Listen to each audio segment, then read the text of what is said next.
Hello, I'm Alex Alvarez, and welcome to Dynamics 9. In this lecture, we're going to continue working with soft bodies, where we're going to look at a few examples of how we can take ground surfaces and get them to behave like different types of materials, such as an ocean, which is a very large-scale object, versus small puddles of water where we're going to get small, much tighter ripples if a character steps on it. We're also going to look at how we could create snow, how we could create mud, which are all related effects as far as they're all going to use springs and modifying your goal weights, modifying the conserve on your particles. It's just by making changes to those attributes, you can get quite a wide variety of behavior, depending on if you have something like a water surface, which is going to be very quick to react to something, versus something like a muddy surface where if we have thick mud, you'll get dents and ripples in the surface. It's just they're going to move very slowly, and that surface is going to fill itself in very slowly after whatever created the dent moves away.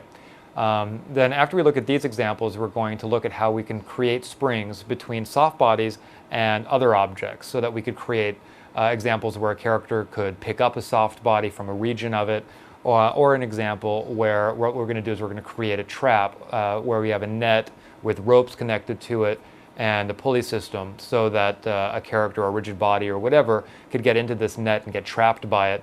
By using soft bodies to get the nice cloth type behavior, but also using springs to connect ropes and auxiliary objects to that soft body.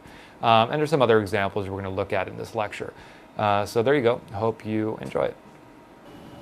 Now, in here what we have is a ocean simulation where, again, we were using a NURBS piece of geometry, which I've put turbulence on. And then also I've constrained the camera using a rivet constraint to stay onto a certain UV location on the water so that it looks like we're sitting on a boat that's sort of bobbing around. And so in this dynamic effect, if we look at the scene file, we can see inside here that I've cached the particles, and so I've just created a particle disk cache so that I can scrub through the scene. And if we just go and jump and look through a different camera, we can see as I scrub, so that we're just sort of not distracted by the camera motion. Let's look inside here from this low angle. The motion that I have in the particles as a result of a turbulence field. But at the same time, we can see inside here that I have these spheres and I have these locators. And so that's just rivet constraints where you can right-click on the soft body, place a surface point, and then execute the rivet script. And so if we just go and grab that script, which I have in here somewhere, we can see that it just creates a little locator at that specific UV coordinate, and then you can constrain things to that locator. And so in this scene, we can see that I have a camera right here, which is associated with a rivet constrained locator. So if I look through that camera, we get this kind of bobbing result. So let's go and take something like this apart and put it back together again. And we'll do that by taking a look at, let's say, a different scene where we just have a couple more things going on, where we have the soft body water, but at the same time we also have some particles that are falling down that have airfields associated with them. So if I hit play in this scene, the water starts at rest, the turbulence kicks in, and then we can see I have these particles that are falling down. Well, each of these particles are actually an airfield, and so the airfields have apply per vertex turned on with a small max distance, and therefore that allows me to go and get this kind of result. The fact that we're seeing ripples automatically tells us that we have springs in the scene on this soft body. And in this example, I have not yet created a rivet constraint for the camera. So we're going to take this apart and put it back together again. And so to do this, what we're going to need to do is I'm just going to go and create, let's say, a new camera that we can look through. And we can see that up here, when I hit play, I have a NURBS plane which is emitting particles, and those particles are falling off of it. So we have a surface emitter, and this surface emitter, if I select the emitter node, we can see has a very low rate of 2, and then we can see that we have the speed set to 10 and a speed random of 5, meaning that not all of the particles that are being emitted off of that surface emitter up there have the same speed. Some are moving faster than others, which is why I'm using an air field for those particles as opposed to a radial field, because an air field can allow me to have the speed of the particle determine how much impact it has. And so what we're going to do is we can keep those particles around, but let's turn off that emitter for a second so that if I hit play, we don't get those particles that are falling from the sky. And then let's delete our soft body. So I'm going to select the soft body water, delete it, and then let's go and get our original NURBS plane to be visible. So display, show selection. So at this point, I do not have any dynamics in the scene. And so we can see that I just have my NURBS plane, and that's it. And so what we're going to do is we're going to take this surface and get it, and let's just get rid of this camera here that we don't need, and get it to react like water. And so I'm just going to frame my selection, select the geometry, and then go into dynamics mode and create a soft body. So this surface right now, as far as its spans, has 30 spans in U and V. Now the number of spans is important because that determines the sort of detail of the ripples that you can get. If you just want to get large swells in your water, kind of like an ocean surface, then you're okay if you use a piece of geometry that doesn't have a lot of spans. But if you want to get really tight, tiny little ripples like you would get in a shallow puddle, then you'd have to have a much higher res surface, and we'll take a look at that later. And so for now, let's just turn this into a soft body. Duplicate, make copy soft, hide non-soft object, make non-soft a goal, and for the goal weight, right now it's at 0.5, and let's hit create. We can see that we get the particles, and if I hit play, nothing's happening. Well, let's now select these particles, and let's get some sort of swells to move through the water. And so for that, we're going to use a turbulence field. So the particles are selected, and I'm just going to create a turbulence field with the default settings. When the turbulence field is created, by default its attenuation is on. I'm going to turn that off so that my turbulence field just exists everywhere. And if I now hit play, let's look at this from the side as far as our water surface.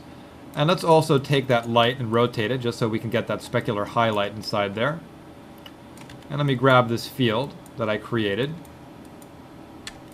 And when I hit play, if I increase the magnitude on the turbulence field, you will see that we definitely do get some sort of result on the soft body. But it's not really looking like swells moving through the water. What's happening is that the turbulence field is a static field by default. If we want the swells to be moving, we need to have the turbulence field be animated by animating the phase. So if we're thinking about an ocean, basically the way we're going to look at it is the magnitude of the turbulence field is the height of your waves.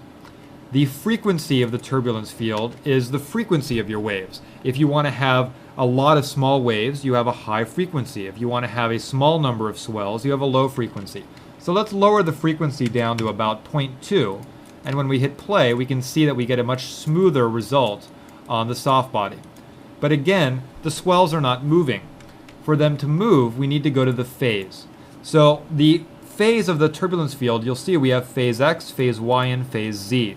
If we want the swells to be moving in the Z direction, we'd animate phase Z. So I'm going to write an expression on the phase Z of my turbulence field, so that turbulence field.phase Z equals time times 4. And I'll hit create for that. And so again, the expression that I've just created, if I just go and paste this into Notepad so you can see what it looks like,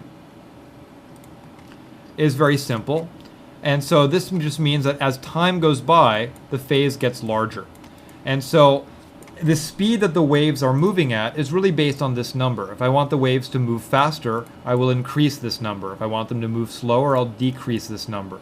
So if I hit edit in here, and we go back and we hit play, what you will see is we now have swells that are moving in the Z direction by animating the phase Z. If we want to have larger swells, lower the frequency on your turbulence field. If we want to have smaller waves or swells inside here, increase the frequency on the turbulence field, as we can see. And let's also just up the display resolution on the surface a little bit. And then let's grab our field. And so if we want the waves to be smaller or not as high, let's lower the magnitude on the turbulence field. If we want them to be very tall, increase the magnitude of the turbulence field maybe to, let's say, 200, and then maybe I'll lower the frequency down a little bit. And so what's going to happen is you're going to have to give it some time to stabilize, and then now we can see we have these very tall swells that are moving through this surface. And so what we're going to do now is let's just sort of calm the effect down a little bit. So let's take the magnitude, lower it down to 50 on our turbulence field. And so let's sort of take a different camera angle. Let's look at this from the side so we can see pretty far into the water. Let's rotate our light a little bit so we can sort of get a little bit more specularity, so it's easier to see the water. And so now we have this kind of generic ocean surface. And so this is going to be useful for a wide variety of things. And what's nice about it is remember that we can constrain things to this geometry. So I could right click on this soft body, place a surface point, and create a rivet constraint. And we'll see that that locator that I've positioned right here is now going to stay stuck at that UV coordinate. So if I go and create a sphere in my scene, so let's say we go and have this little sphere right there, I can go and select my locator, shift select that sphere, and then create a point constraint. And at this point we'll see that that sphere is going to bob up and down with the water as if it's a buoy. Also in here, what's nice about soft bodies is that you can select the soft body geometry, make it live, and then I could go and draw a curve, or specifically a curve on surface. And if I go and draw a curve like this, and let's actually create a third degree curve. And so I'm going to go in here, third degree curve, draw this on the soft body, and then now let's go and de-live the soft body. And let's look down here again. If I select that curve, you will notice that as that soft body deforms, that curve is also going to be deforming, which means that if you use that curve as a motion path, or if you use it as an emitter to emit particles, whether this is supposed to be an oily surface that's on fire and you need some smoke or fire to be rising off the water, it's going to offer some nice control over that. And so if I went and just created a simple object, let's say we create a cylinder in the scene, we'll make it a little bit longer, and then let's grab that curve, let's shift select that cylinder, and then let's go and say motion paths attached to motion path. And so for the cylinder, the front axis will be the y-axis because it's going to be pointing up. And then in here, let's say about 7 seconds, so 210 frames, follow. And when you're using a motion path, which is a curve on surface, it's sometimes good to say the world up type should be normal, so that the normals of the surface are used to keep the object upright, so that if you're doing something like a boat, for example, you might want the boat to tilt as it moves up a bank on a swell on the ocean or on the water. So let's hit attach there, and now we can go and hit play, and you'll notice if we watch that cylinder back there, that that cylinder is moving along the water. And you'll notice that as the water changes, so does that cylinder as far as whether it's moving up or moving down. And so some nice flexibility. So the next thing in here is now we've got some nice swells moving across the water. The next things we're going to want to go in and do is let's see how we can go and get those falling particles to now interact with the water. So let's go in and let's get rid of this cylinder. We can get rid of this motion path. We could keep this little sphere, but maybe we'll scale it down a little bit. And now let's take that emitter, which is up here, and turn it back on. So it had a rate of 2. And so now if I hit play, we're going to see those particles that are falling down from that surface. Well, what we're going to do is those particles already have an airfield associated with them. And so we can see there's this little airfield node underneath the particle transform node. So we're going to go to the dynamic relationships editor, select the particles of the soft body water, and connect them to that airfield. And so now when we hit play, what's going to happen is we're immediately going to see the impact. And let's, for now, take our turbulence field and mellow it out so that we can now focus more on the effect of those falling particles. And so we'll still have a little bit of a turbulence in there. We just calmed it down. So now what you'll notice is when those airfields hit the water surface, you'll see that we're definitely getting a little bit of an impact crater, but it's very subtle. Now, if I want it to be more dramatic, what you're going to need to do is lower the goal weight on the water geometry. Otherwise, we'd have to go to the airfield inside here and increase its inherent velocity factor. So I could put that to a value of 25, and if I hit play, now we're going to get larger dents in the geometry. But the thing is that we are not getting any kind of ripple behavior because we do not have springs yet. So let's go and lower the inherent velocity factor on this. Or let's just actually keep it high for now so we can see the result. And let's add some springs to this particle object or to the soft body, so that we get ripples when these, let's say they're meteors that are falling down or whatever, and you want to get these big ripples that travel through the water. We're going to need to go and modify things. So we'll grab the particles of the soft body, and then in dynamics mode, we'll create springs.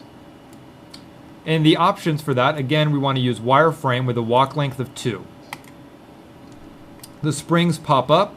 We're going to hide them just so that they're not in our way. And so we'll just select that spring node, hide selection, but then in the outliner, we'll select the springs so that we can go and edit the stiffness. So right now the stiffness is at 1, which means we're really not going to get much of an impact or much of an effect from the springs.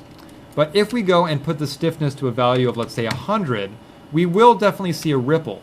But what we have to be aware is that our soft body has very high goals right now. The goal weight right now is at 0.5 for our soft body. So it's returning to its default shape so quickly that you're not really seeing the ripple. So let's go in and take the particles of the soft body and lower the goal weight down. The lower your goal weight, the more of a ripple effect you're going to get. So let's put the goal weight down to 0.2 and hit play. Now what happens is the turbulence has a much greater effect on the soft body because the goal weight went down. So be aware when you're working with soft bodies that whenever you go and lower or increase your goal weight, whether it's via the goal weight or the goal PP, you're going to need to modify your fields. So let's take our turbulence field and lower its magnitude down to a value of, let's say, 2. And then we'll hit play. And we can see that even with a value of 2, it's a little bit more than we had. So let's put the magnitude down to 1. So changing the goal weight from a value of 0.5 to a value of 2 forced me to change the turbulence field from a magnitude of 20 to a value of 1. And so now let's go in here and hit play. And then what we're going to see is now we're going to get these big ripples that are going to move through our soft body. And so now it becomes an issue of scale, meaning that what size is this water surface supposed to be?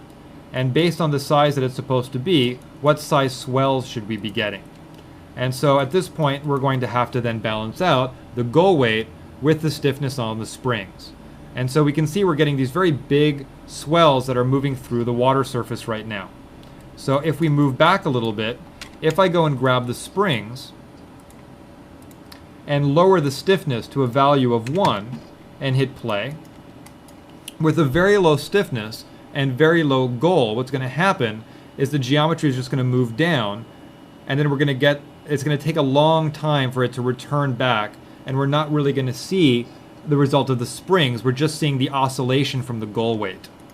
So let's put the stiffness to 20, and now the oscillation will still be there. It's just now we'll get a little bit of a ripple, but the ripple is going to be kind of slow as far as how it moves through the surface, as we can see.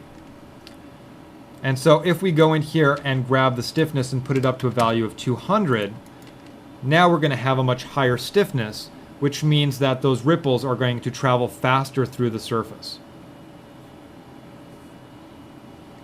And then also, if we feel that the meteors now are having too much of an effect, we could also go in and lower, for our falling objects, for the particles, the airfield's inherent velocity.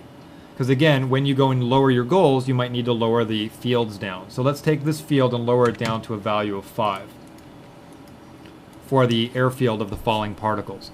So that now we get a little bit of an impact and a little bit of a ripple. So that's not too over-exaggerated of an effect. And so at this point, if we wanted to go and do a play blast, just so we could see what things are looking like, let's turn off wireframe on shaded and just play blast some frames in. So we're starting with sort of a very smooth water surface. We can see the turbulence starting to come in. Remember, at any point with the soft body, you can save initial state if you want to freeze what it looks like into what it'll be at frame 1. So we don't want the water to be perfectly flat at frame 1. Then we'll just go and make that change. So right now we're play blasting for the main reason that you need to check your timing and make sure and see if you're happy with the speed at which things are playing back. So it's already buffered in 150 frames, and so we can just let it do a few frames more and play that back. And so at this point, I'm just going to hit escape and let F-check bring these in. And so we can see that the speed that the waves move, or the ripples, just gives you an impression by them moving a little bit slower right now that we're dealing on a larger scale. So this doesn't really necessarily look like a small puddle because the ripples would be moving a lot faster. And so the slower the ripples move, it gives the impression of this being a larger body of water. So at this point, a couple other things to point out as far as things that are useful to do when you're trying to create watery type surfaces is, if you're doing something like an ocean, clearly you're going to have your large swells, but you're also going to have smaller surface detail on there. For that kind of stuff, you're going to tend to want to rely on bump maps and displacement maps that are animated, because if you try and create a piece of geometry that has 1,000 spans in U and V, things can get so slow that it becomes unbearable. So by having a nice library of animated texture maps to go along with the soft body geometry that you have, you can get some nice, interesting results. And so before we take a look at that, let me just also point out the fact inside here that if we wanted to do that camera constraint thing that I talked about earlier, we could just go in, right-click, put a surface point, make a locator, and then we could go in and choose to just create a new camera. So I'm just going to create a camera at the origin. So I have this camera over here. I'm going to raise the camera up a little bit, and I'm going to group it to itself. And then I'm going to take the group node for that camera and constrain that to the locator. So I'll select the locator. And the reason I'm doing that is so that I can still tumble that camera around manually. So I'll take the locator that's rivet constrained to the surface, select that group node for the camera, and then in animation mode, I'll create a point constraint. But then I can still grab my camera node and manually, let's say, rotate it. So that now what we can see is if I hit play, we can see that this camera is going to bob around with the water surface because it's constrained to that locator. So if I grab that camera and look through it, we can see that we're now going to get this camera that's sort of going to be moving up and moving down. Let's turn on wireframe on shaded, which will make that a little bit clearer. And so we're just getting sort of a more subtle result right now with this camera because of the fact that the water's not moving too much. But if I wanted to make it a lot more dramatic, I could go in and grab my turbulence field, up the magnitude on that to a value of 5 so that our water is really going to be turbulent. And then we'll see that our camera is going to be rising and falling, the camera that we're looking through. And we can tell by looking at the background sphere to see that our camera is definitely shifting. And so at this point, let's also just go and create a piece of geometry, let's say like a cube right here, so that we have this sort of static object. Maybe this could represent something like a pier. And so that that pier is not going to be moving with the water surface. So that'll sort of allow us to see that definitely it's the camera that's moving right now, because that pier is just a piece of geometry in the scene. If I look through a different camera, you can see that that pier is static, that piece of geometry. It's just the water that's moving. And so let's grab that camera that we made and hit play. So to get back to the texture thing that I was talking about, what we're going to take a look at is if we jump and open, let's say, this scene. I have a softbody example again where I created a plane, used Artisan to change its shape a little bit, because if you want to get the result of, let's say, water that's moving over, let's say like a river where you have boulders and the water that are underwater, and the water is then moving over those boulders, that's going to create different shape to the surface of the water. And it's easier to just sort of do that by just modeling that initial shape initially. So you can see in here that by modeling my initial geometry that gets turned into a soft body in this shape, then it's just going to, then when I turn it into a soft body, give me a good starting point. So if I hit play in this scene, and we can see actually I do have this cache, so I have a disk cache. We have this scene where I just have this sort of child that's sitting on this mound. And this mound is just a piece of geometry that's sort of sitting inside there. And I do have a soft body result, but it's very subtle in the sense that I just have some turbulence so that the water looks like it's sort of moving up and down and bobbing. But then what I did is in combination with this soft body event inside here, I went and put an animated bump map on this piece of geometry. And so if we go and jump and take a look at what the movie looks like for this, we can see we have a pretty dynamic result. And so it really looks like we have this really turbulent torrent of water that's moving past this kid that's sitting on this mound. In here, we kind of have a bleeding of the sand that he's sitting on into the water just by placing a spotlight over that sand that's bleeding as far as its penumbra into the water, so that it looks like we have this translucency in the water inside there. And then I have this animated spotlight back there with some fog on it. But if we take a look really if we just focus on what's happening with the water surface, if we tried to create these kind of small little ripples that we're seeing in there with soft bodies, it would really be slow, because your geometry would have to have enough spans in U and V to actually create those small ripples. And that would easily, in this case, require us to have at least like 500 spans in U and V. And so I was able to create this very quickly by relying on an animated bump map, where the bump map's animation matches the animation of the turbulence field. And so if we take a look at the animated bump map that I used for that, I just have a library. There's a company called Artbeats that makes all these different stock footage libraries that you can get. And some of them have some very interesting sort of kind of trippy atmospheric type results like this. And so if I play this one back, it just looks like this sort of falling smoky liquid stuff. Well, this is the animation that I put as the bump map for that surface in that movie that we just played for this one. And so you can see, using this as a bump map on a soft body, we got a pretty cool result. And so if we look at some of the other movies that we have inside here, as far as these Artbeat movies, some of them are going to be more appropriate for water surfaces than others. You just have to go and, scrounge around and have a nice library. So this is an example that would be an interesting bump map or displacement map to layer on top of a soft body object to create smaller ripples. And so there's a few in here, let's say, where you have more caustic results, like this one, which I also have been able to very successfully use as an animated bump map in conjunction with soft bodies. And so for this one, if we take a look at this other soft body movie, or right here, which is right there,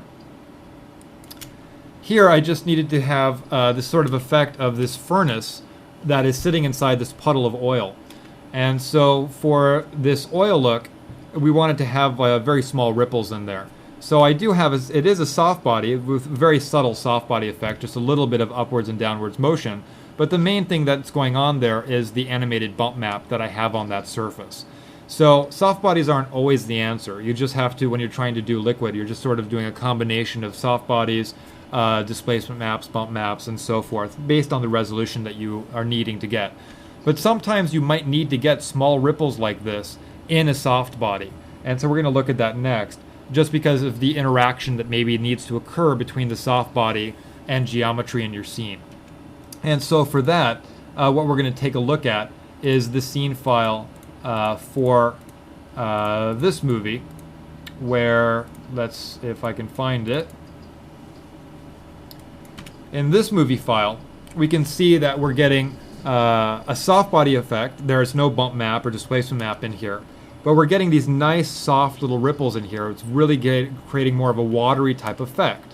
And so what's happening is, we can see in the first few frames, I've got this character that comes down, hits the water surface, and based on the collision of his feet and his fingers with the water, it creates that effect. So the character's geometry is a collision object for the particles of this soft body.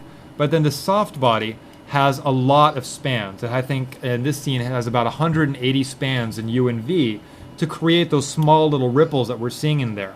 And then to get the ripples to move nice and quickly like we're seeing, I have springs that have very high stiffness. And so for this scene, I believe the stiffness was around 800 for the springs to get the ripples to move at the right speed.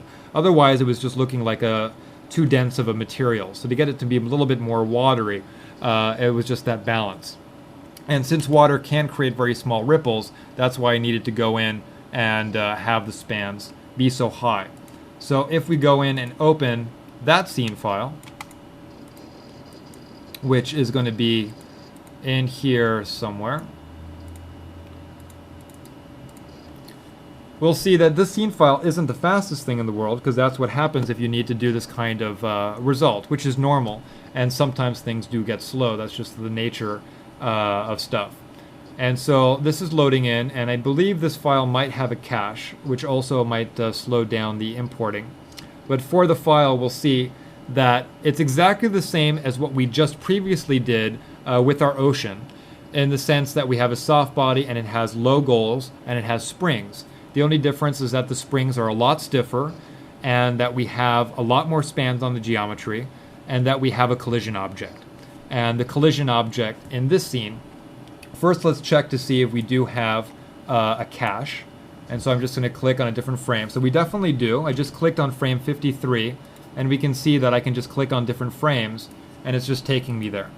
And so if I select the geometry, we can see that it's very, very heavy. And so if I go to the attribute editor, it does have 180 spans in U and 180 spans in V. And that was just necessary to get the small little ripples and results that I wanted to get inside here. So if we go and play through this one frame at a time, we'll be able to see that this character comes down, hits the water surface, and when that happens, let's just go and switch to a different camera.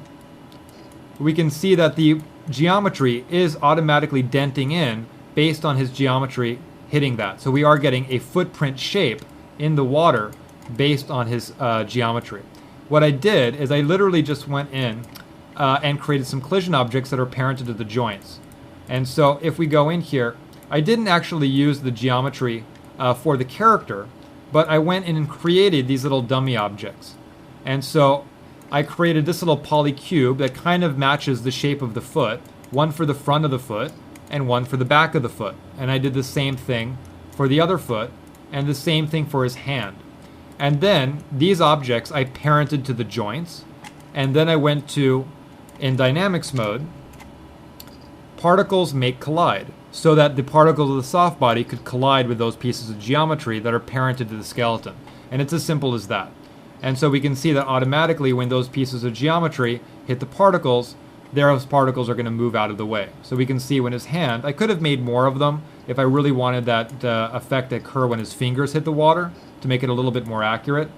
But I was really more interested in just sort of getting this effect going just for this example. And so we can see that when that cube that's parented to his wrist hits the water, we're going to get that denting inside there. And so now let's go in here, and if we just go and hide the geometry, and we can also go in and hide the joints for now, just so we can focus in on the result. If we go and select the springs, we can see that the springs actually have a stiffness of 500 in the scene. And since the stiffness is so high, you can pretty much assume that the oversampling had to be increased. And so we can see that the oversampling is at a value of 2 right now. So that's pretty much it for doing something like this. Now if I go in and let's say we delete the cache. So I'm going to go to Edit Oversampling, turn the cache off, go back to frame 1, just so you can see what the performance is like when I try and play this back. And so we're only going to be getting about 1 frame per second, if that. We're actually getting about half a frame per second right now. So it's not too quick, but the thing that you can do is you can have a couple pieces of geometry in your scene. One which is very heavy, which you're going to do your final render on, and one which is a little bit lower res. And the lower res piece of geometry you could then go in and use. I'm just going to pause this for a second and turn the geometry on for the character. And so the low-res geometry you use when you're testing, just general testing of performance and field strength and so forth, so that things play back faster. So you have one version of your water surface that maybe only has 50 and 50 spans, and then another version that you're going to be using for your final output, like this one inside here. So, but what we're going to do now is look a little bit further at using collision objects with soft bodies, and also looking at using rigid bodies in conjunction with soft bodies. Because what we'll notice in this scene is that I actually have an additional surface underneath here which is determining the depth of the water. Because you have to determine when you're going to get this ripple that's traveling through the water surface, how deep is the water. And using collision objects is going to be useful for that. And so we're going to just use a scene that's a little bit more interactive than this one to illustrate these examples. And so for that, we're just going to go and jump over to, let's say, this file. Okay, so here what we have is an example where we have some rigid bodies that are interacting with the soft body. And so we've already seen how to get geometry to collide with soft bodies by just adding a geoconnector node to it. But in this case, the rigid bodies are also being affected by the particles of the soft body. So that's going to be the main new thing we're looking at. And we'll also look at just a couple ways that we can continue to work with the conserve attribute and the goal attributes in the springs to get different types of results to create things like mud or snow or surfaces that can be dented as a reaction to a collision. And so if we look at some other movies in here from the same scene file, just by changing, in this case, the previous one had low goals clearly. In this one, we have kind of medium goal weights, and we can see that now we're getting sort of this sort of soft rippling, but also we're noticing that these rigid bodies are rolling along that soft body because there's actually a collision object that's a passive rigid body underneath the soft body that those objects are colliding with. And so this is going to simulate more like a sort of very liquidy, muddy type of surface that still has a harder substrate or like a harder rocky surface underneath. So this may be only like a couple inches of mud on top of a harder floor.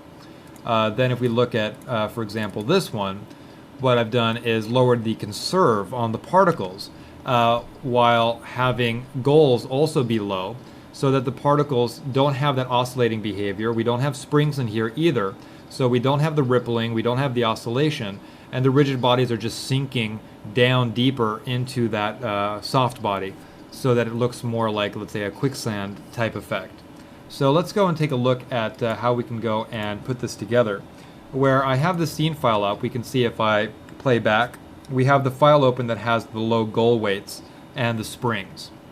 And so what we're going to do is the first thing to point out in here, as we can see, is if I move back, that, let me just delete the animation that's on the camera in here, is looking at this scene, we have just a couple walls, a soft body plane, background sphere. And then in here, as I play this back, you will also notice that the edges are not moving as much as the interior. And so that's just because I've gone and increased the goal PP on the edges of my soft body. So if I select the particles, and let's just switch them into a sphere display, we can see that the goal weight has a value of 1 in the channel box. But if I go into component mode and select some of these particles, and so let's say I select some of the particles in the center, we will see that they have a goal PP of 0.2. But if I grab particles that are along the edge, we can see that these have a goal PP of 1. And so this is very handy if you're trying to, let's say, fill an area with mud or trying to fill a sink with water or whatever. You might want the edges to not react quite as violently as the center area just because of, let's say, viscosity, surface tension, all that kind of stuff that you might want to add into the scene. You might want to have a little bit of movement on the edges. We could see that if I went and took the whole particle object and put the goal weight to 0.5, that's just lowering all of the goals by 50%. And this is going to mean that the center area is going to move a lot more, but also it means that the edges are going to have a little bit of movement as well. So if we zoom in on the edge, we can see that now we are getting some movement on the edge. It's just still not as much as the movement we're getting towards the center. So to take this apart and put it back together and look at a couple different things, let's grab this soft body and delete it. And let's also just delete a couple of these rigid bodies. So we're just left with the one. And let's grab the original plane, get it to be visible. So that at this point, let's also take that rigid body. I'm going to delete the rigid body node, delete the gravity field, delete the spring node, so that at this point we don't have any dynamic stuff in here at all. So I've gotten rid of the rigid bodies, I also got rid of the soft bodies. And also in the scene there's another rigid body down here, which I'm going to delete. So that now when I hit play, nothing happens. So the first thing that I want to do is I want to get my sphere to be a rigid body so that it can fall with gravity. So to do that, I just need to select the geometry and let me just go into dynamics mode and turn it into an active rigid body with the default options. So again, I just went to the rigid body pull down menu and used the create active rigid body tool. The next thing that I'm going to do is once you turn something into an active rigid body, there still aren't any fields in the scene, so nothing's going to happen. So I'm going to select this and add gravity. So now I have some gravity in the scene that rigid body is connected to, which means when I hit play, it's going to fall. And I'm actually going to just increase the strength on the gravity so it falls a little faster. I'm going to put the magnitude of the gravity up to about 20, so we can see it's just going a little quicker. And for this, let me just raise it so it's a little bit more to the side. And what we're going to do is, for the rigid body, we're going to play with its initial velocity and initial spin attributes so that it kind of lands in the center of our little sandbox that we have inside here. So let's put the initial velocity up. Let's try initial velocity of 5 in x. And that's not getting it to the center. Let's try an initial velocity of 10 in x. And that's pretty much there. Maybe I'll put it up to 12. So initial velocity just means the active rigid body is going to be moving in one axis at frame 1. And so now I've got it landing in the center. Then I also want it to be spinning a little bit, because we can see there's no rotation on that sphere. So I'll go to initial spin, and I'll just enter some different values for x, y, and z. So like 15, 20, and 16, just arbitrary values. So maybe I'll go and make them a little bit higher, 25, 30, and 40. So now we can see that rigid body is definitely spinning. All right, so I've got the rigid body part set up as far as the sphere. Now we need to get the ground to react to it somehow. And there's a lot of different ways that it could, based on what you're trying to represent. First thing we need to do, though, is take this object and turn it into a soft body. Now we can see that this rigid body has 30 spans in U and 30 spans in V, which is fine. We're not trying to get really tiny little ripples inside here. We can see it still has a make node plane node, some construction history, so let's actually delete the construction history on that surface. It'll help performance. And then I'll select this and turn it into a soft body. So for the options, duplicate, make copy soft, and we definitely want goals, and so I'm going to turn on hide non-soft object, make non-soft to goal is on, and the goal weight, I will leave it at a value of 1, and I'll hit create. And so at this point we can see I definitely have particles in here. Now I want to edit my goal PP. Now it might be easier to see them if your particles are in sphere mode. Just be aware, based on the scale of your scene, it might take a while for them to pop up in sphere mode. So I'm going to turn them into spheres, but I just am aware with this scene that the scale of my scene is a little small, which is fine. It just means that I have a lot of particles in here, and when I switch them into sphere mode, that's a lot of little polyspheres that are going to be created, several hundred of them, and they're just going to come in a little big. And so we can see they came in huge, but then I'm going to add attributes and put the radius to like 0.01. Just make them a little smaller, maybe 0.005. So now I've got my sphere mode particles in here, just makes them easier to see.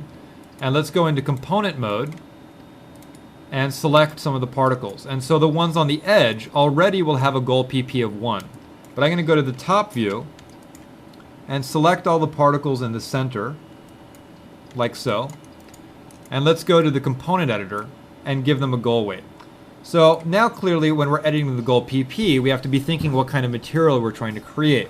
Are we trying to create something that quickly goes back to its default shape? Or are we trying to create something that's going to be very liquid? And so for now, let's go in and just enter a higher goal weight. Let's say we'll put the goal weight to about 0.5 for all of those particles. So they all have 0.5 now, except for the ones on the edges that have a value of 1. And then what we can do in here is let's grab these particles, get them back into point mode, and let's just change our camera view. So now when I hit play, we've got this. So we definitely have a soft body in here, it's just we do not have a relationship between the soft body and the rigid body. So to create that, this rigid body is just a regular piece of geometry. It's a polysphere. And so just like what we did earlier with the character jumping into the puddle, we just need to go and create it or turn it into a collision object for particles. Particles cannot collide with a rigid body node, but they can collide with a piece of geometry that is a rigid body. You just have to select the geometry, and as we've done before, go to Particles, Make Collide. And I'm going to put the resilience to 0 because I don't want the particles to bounce off of this sphere. And then the friction, I'll put it so that, let's say it's about 0.2, or let's put it to 0.3.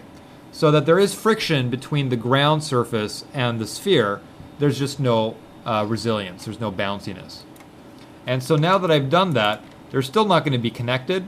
I need to go to the Dynamic Relationships Editor, select the particles of the soft body, and then connect them in collision mode to that sphere. And now that I've done that, we're going to see this. And so as you would expect, we are getting behavior. It's just what's happening. Let's just sort of switch our camera view a little bit. Is we're getting this kind of oscillating behavior because we do not have any springs, and so we're not going to get a ripple. And then also, since we have our goal weight at 0.5, they're just returning to their original shape based on the original goal geometry. And then also the oscillation that we're seeing inside here is just based on the fact that we have the conserve all the way up at 1 for those particles. So now it's a matter of deciding what we're trying to create. Let's say we're trying to create something where the sphere lands in this sand, creates a dent, but the dent doesn't necessarily go away. And maybe that sphere just sort of rolls along the sand. For something like this, what we would go in and do is we would create a collision object for the sphere. And so we would just say, let's create, let's say a polyplane, which I will put underneath the ground inside the scene. And for this polyplane, we will lower it so that it is lower than our soft body object. And so the distance between them determines how deep that sand is. Basically the distance between the top of the sand and the rocks underneath it that are very hard. And so if we go into the front view, we were just going to have to decide in here how thick we're trying to make it.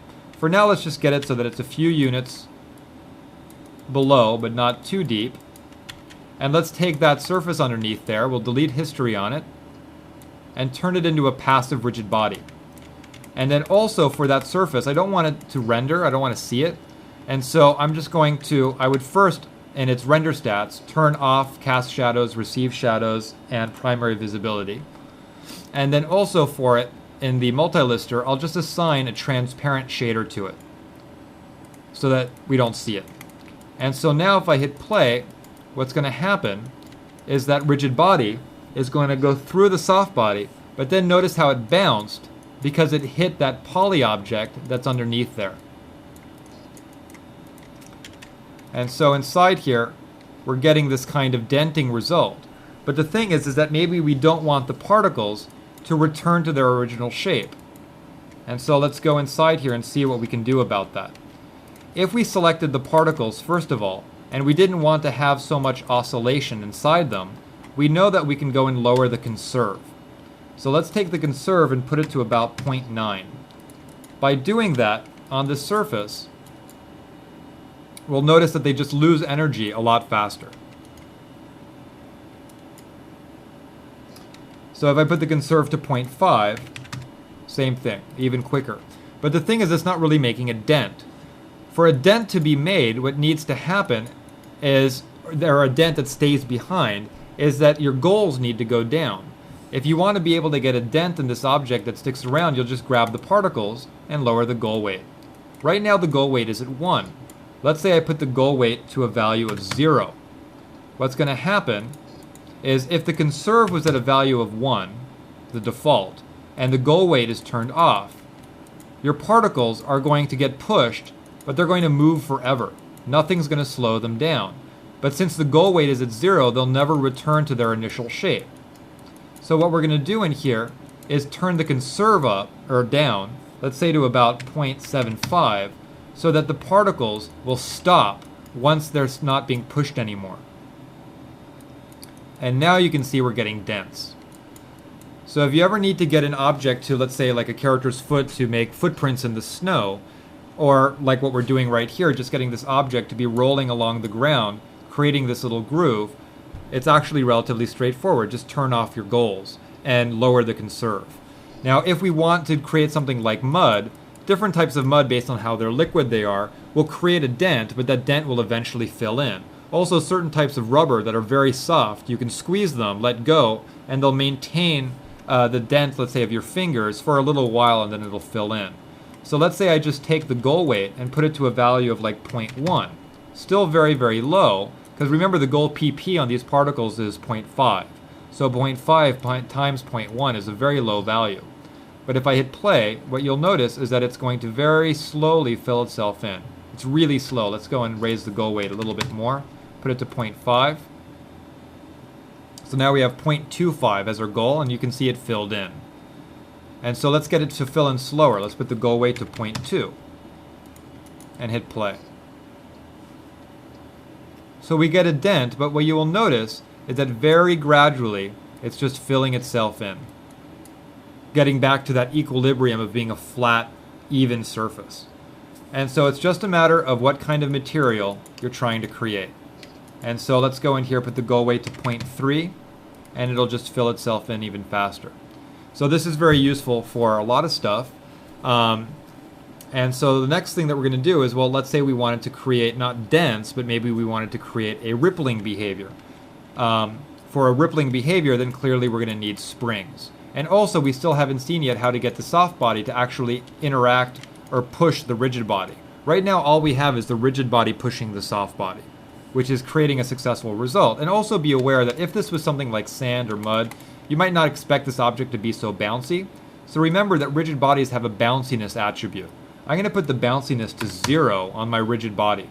Because the thing is that something like mud or sand is going to absorb a lot of energy of the impact, and so that object's not going to bounce quite so much, like we're seeing here, which is giving us a little bit more natural behavior. And so let's go and maybe take a different camera angle inside here. And so let's see if we can get it so that we just have a lot of specularity. But let's go and actually just play blast this in so we can see it play back in real time. So bounciness of 0 on the rigid body, and then conserve of 0.75, very low goal weights on our rigid or on our soft body. So the next thing we're going to do is we're going to take our soft body and put some springs on it and get a little bit of a rippling behavior. Because again, we might want to have that passive rigid body underneath there to create the thickness for the surface. We just might want to get some ripples. And so it's already done about 80 frames. I'm just going to let it do a few frames more just so we can see the mud inside here just filling itself in. And so give it a few more frames. And so at this point, let's just hit escape so we can watch what we've play blasted.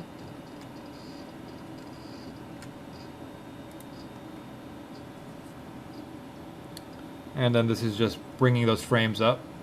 We did 140 frames, so the performance is pretty good. It's playing back relatively quickly. And so there we go. So we can see that by lowering the bounciness on that sphere, it's going to be a little bit more of a normal behavior. And then also we could have increased the friction maybe a little bit more so that it doesn't roll quite so far on that surface. By upping the friction on the rigid body, then you're going to get it so that it's not going to have as much ability to move laterally through the object. And so next let's go in and let's see what would happen if we grab that object that we have down here and lowered it a lot deeper. We're going to see that we're just going to end up getting a much deeper groove. You're going to see it's just going to be able to move a lot further into our surface and still fill in that gap. Okay, so now let's take our collision object, move that up, and let's take our soft body particles, and now let's see what we can do if we use springs. If we take it and just add regular soft body springs, wireframe with a walk length of 2, our springs pop into the scene. Let's hide them so they don't obscure our view, but then let's select the spring node, and let's put the stiffness up to a value of about 100. By doing this, if I hit play, what we're going to see is that now we're going to get this tugging behavior. We're going to get a little bit of a ripple. So now it's going to be less like sand or snow, and it's going to behave more like a liquidy surface, where we can see that surface tension. But now what we might want to do is take the particles, and let's put the conserve back up to 1. Upping the conserve is again going to increase the oscillation as they conserve their energy, and we're going to get a much bigger ripple effect that's going to move through there. So now we have a result of this object that's bouncing on the surface, rolling along it, but leaving a wake behind it as it travels through the surface. And so very easily we can get a completely different result. And then of course the stiffness of the springs is going to determine how quickly it travels along, or how quickly the ripples travel through the surface. In here, our goal weights are rather low right now. I could up the goal weight so that we have goal weights of 0.5 on our particles. And by doing that, we can see that the ripple is going to be toned down a lot. Because again, remember, the lower your goal, the more dramatic your ripples are going to be. If we put the goal weight down to a value of 0.1, and we lower our collision object, we're just going to get a much more dramatic result. So it's going to be much bigger swells and ripples that are going to travel through this object.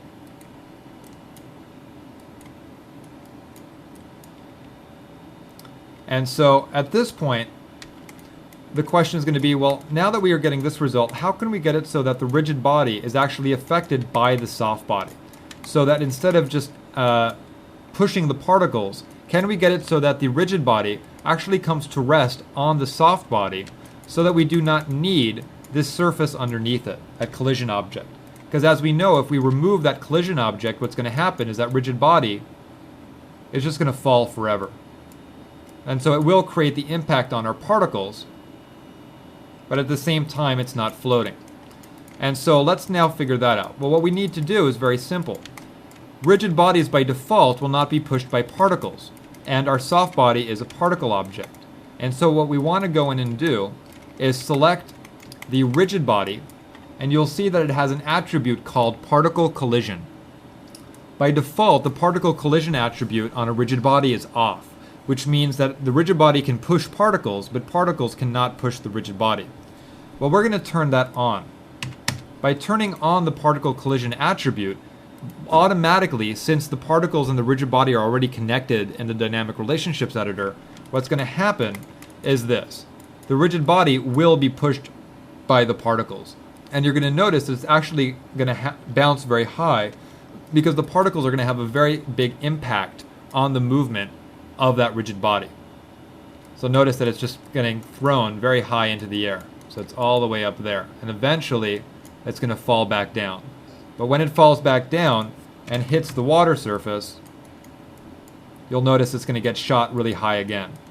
And so what we need to do for that is be aware that there's a very important attribute on your rigid body, which is called mass.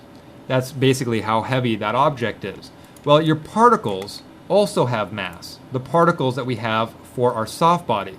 If we select some of the particles and we go to the component editor, you will see that all particles by default have a mass of 1. Well, if our particles have a mass of 1 on a per particle basis, and our rigid body has a mass of 1 by default, it means that they have the same weight, so that when our rigid body lands on the soft body, it's actually hitting, about 15 particles. And so they just have a big effect on it. So what we will do in here is we're going to go in, take our rigid body and make it heavier by increasing the mass. So let's put the mass of our rigid body to, let's say, a value of 10. We've now made it 10 times heavier. When we now hit play, we're going to see that due to its extra weight, it's going to sink more into the soft body. But notice that it's not going through the soft body, so it's actually coming to rest on that object. And so by controlling the mass, if we wanted to sink deeper into the soft body, we just would go in and increase the mass. If we wanted to have less of an effect, we'll just lower the mass. And also remember, we still have all of our settings as far as the goal PP on our particles. And so I just lowered the mass down to 5 for that sphere. And so let's go and grab our particles, put their goal weight back up to a value of 1. And so the particles now have a higher goal weight. And then for the sphere, let's give it a higher mass. So let's say a mass of 15. And let's also take our particles and get them to be points again. And take a look from a different camera angle.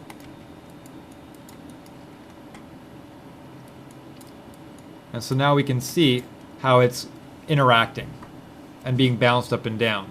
So if you kind of think of, let's say, somebody jumping out of a building that's on fire, landing onto one of those, the rubber catching mat, where you're going to get this bouncy behavior, you could create one of those quite easily between a rigid body and a soft body. And so let's go and take this rigid body, make it a little bit heavier. I'm going to up the mass on it.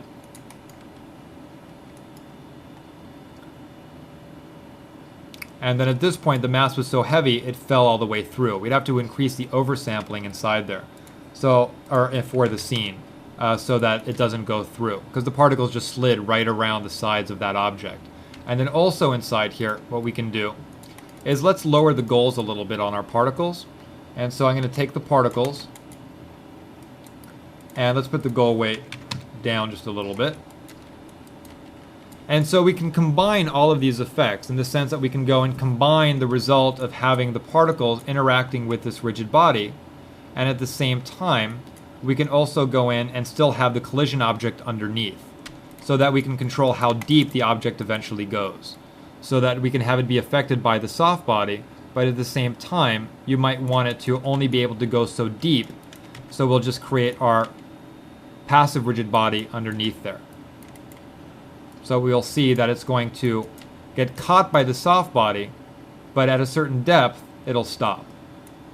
And so this is going to allow us to get a more natural overall behavior than what we were doing before, when the rigid body was not getting pushed or slowed down by the presence of those particles. And so at this point, if we wanted to have more of these rigid bodies inside here, let's just sort of select this one and copy it. So we have a couple rigid bodies. So I'm just going to select that one, just make a copy. Now we have 2 spheres. And then for that one, let's go to the dynamic relationships editor and connect the copy to gravity. Make sure the particles of our soft body are connected to collide with that sphere. So for that second sphere, we're going to have to give it a geoconnector node.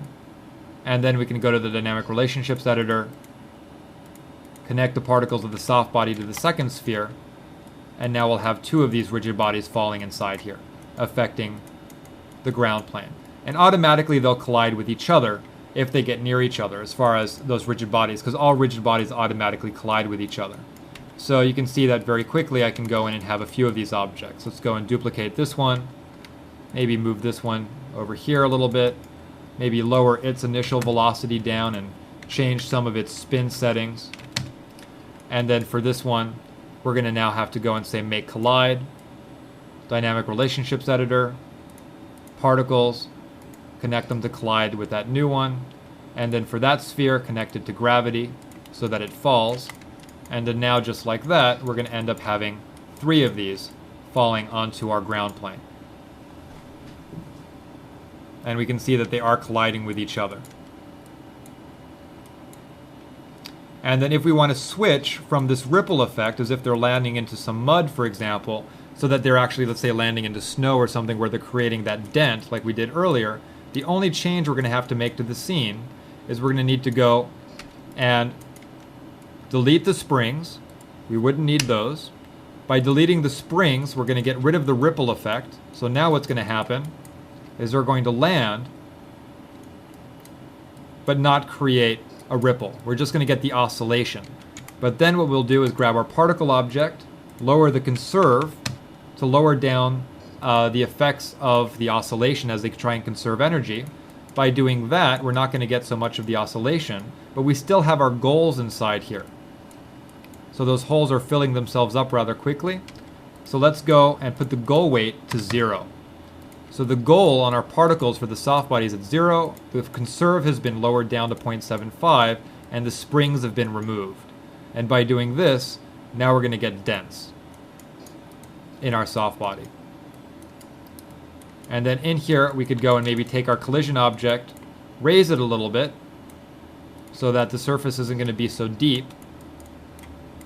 And let's just go in here and take a lower camera angle as these land. And then for that surface that we made as the collision object, you'll want to go and give that a transparent shader so that you don't render that object. And we can see the result we're getting in here. And at this point, let's take these rigid bodies, maybe give them a little bit more bounciness. I'm going to put the bounciness to 0.2. And let's play blast this in. So this is pretty much what I wanted to show as far as how to create different types of grounds or ground planes for a scene, whether it's mud or snow or sand or water and that kind of stuff. So the next thing we're going to move on to is some different things we can do with soft bodies. And the first thing we're going to look at is how we can create springs instead of on the entire soft body, how we can create springs on just a region of the soft body. And by doing that, you can create springs just on some of the particles so that you have increased tension on part of the particle object. But you can also create springs between multiple particle objects, and you can create springs between individual particles, and you can create springs between particles and vertices. And so let's go and get this to come into FJEC. And so by creating springs between particles and geometry, we can get some interesting results. And so now in here we can see that these three spheres are landing on the ground, they're creating dents, they're colliding with each other, they're being affected by the particles of the soft body, but they're also being affected by that passive rigid body that's underneath them. So let's now move on to the next file. So now what we're going to do is, if actually we can start with this scene, is if I delete these spheres. So we just have our soft body, and let's select the soft body and get it back to having conserve and having goal weights on and having springs. So let's grab the particles and just create regular springs first. And so we have wireframe 2. Let's delete the spring object, or rather hide it, so display hide selection. But let's first up the stiffness to 150. And then I'm going to go and hide the springs. And then what we're going to want to do, just to make sure that everything is working fine, is let's go and real quick, just to test our soft body, select the particles of the soft body and put a field on them. So let's say I create a vortex field. With the vortex field in here, with its default options, but I'm going to up the magnitude a little bit, we can definitely see that we have a soft body. So notice how that vortex field is causing our soft body to spin. So I could go and make that vortex field much stronger. And the results we're going to get on that geometry as a result of that vortex field. And also, as you can imagine, if that vortex field was sliding or moving through this soft body, let's say I move the vortex field over there, set a key, move that vortex field all the way over here and have it sort of slowly move through our soft body, we can see the result that that's going to create. Just an interesting kind of turbulent pattern inside there. But now that we can see our springs are working and we're getting rippling in our geometry, let's go in here and I'm going to create a little cone. Just a little polycone inside here. And with this cone, I'm going to spin it around 180 degrees. And I'm going to just sort of center it over one of the particles that are inside here. Or actually, let's maybe put it over here. And then for my particle object, I'm going to switch things back to spheres and then grab my cone and get it so that it's kind of centered over a single particle. So I'll just put it over that particle right there. And let's get it to be a little bit closer to that particle. Okay. So the reason I have this cone in here, and I'm also just going to scale it down and then non-proportionally scale it, is we're going to create a spring between one of the vertices on this cone and that particle that is sitting right here on our particle object. By doing that, there's a variety of applications, but let's go in here and see what's going to happen. I'm going to select that single particle, and then I'm going to select the polyvertex that's right there at the tip of that cone, and in dynamics mode, I'm going to create a spring. But in the options, this time, instead of choosing wireframe, I'm going to choose creation method all. I only have one particle selected and one vertex, so it's only going to create a single spring between those two objects if I use creation method all. So I'll hit create. It's very hard to see because springs are so small, but there's actually a little line right there that is drawn between that vertex and that particle. Well, right now if I hit play, nothing's going to happen, but what would happen if I go in here and take my cone and I keyframe it? I'm going to set a key at frame 1, and now I'm going to get that cone to rise up, let's say to about there, and let's keyframe that at around frame 60. Let's go back and hit play. you will notice that there's a little bit of effect on that particle. Well, let's take that spring and up the stiffness. That spring only has a stiffness right now of 1. So what I'm going to do is take that and give it a stiffness of 150. And now let's hit play. Now you will notice that it's actually pulling that single particle. But because I have springs between that particle and the rest of the soft body, that it's actually going to propagate its way through.